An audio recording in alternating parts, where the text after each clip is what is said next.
All right, we're going to take a look at a couple of books today. The first book, published in 1954, is a classic. You certainly will remember it. If you didn't read it on your own, you may have read it in school. It is by William Golding. It's called The Lord of the Flies. And the story is some British schoolboys get wrecked on an island, and it's deserted in the Pacific somewhere. And what they do is they revert to primitive types. They form tribes. They go back to primitive society rather quickly and govern themselves according to the law of the jungle. And Golding is very good with this. I mean, he describes it in very good imagination. And the boys, he knows. I don't know if he knows stranded on a desert island, but he knows the behavior of British schoolboys.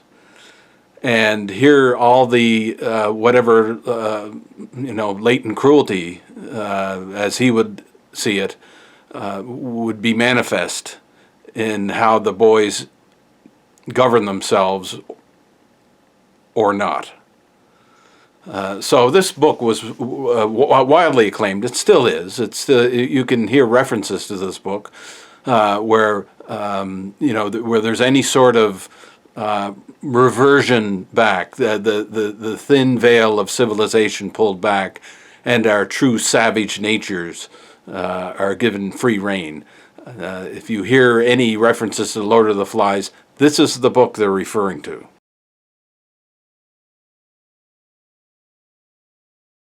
The second book is very similar to the first in this way. It's a science fiction book by one of the great science fiction writers, Robert A. Heinlein, and it's called Tunnel in the Sky.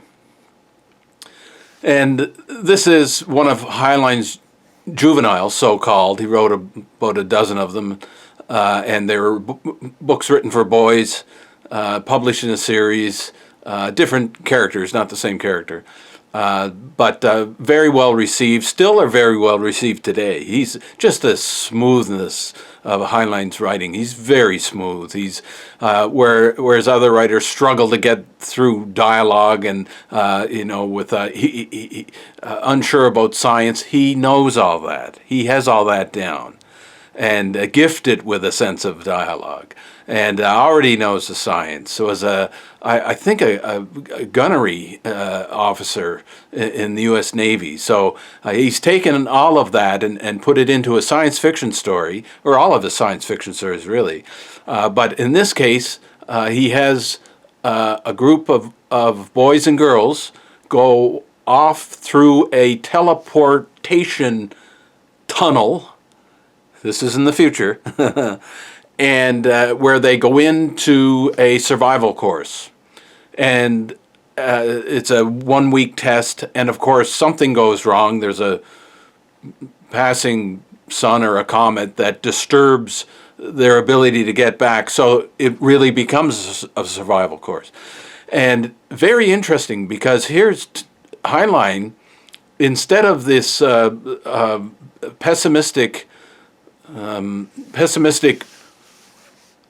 imagination of William Golding, Heinlein looks at this and says, well, his protagonist will actually do the opposite of what the tribal society displayed in The Lord of the Rings. They have a constitution, they have laws, they have voting, they have medicine, such as it was. And they instead of reverting, they aspire in Heinlein's vision. Two very different visions of what human beings are and are capable of in The Lord of the Rings and Tunnel in the Sky.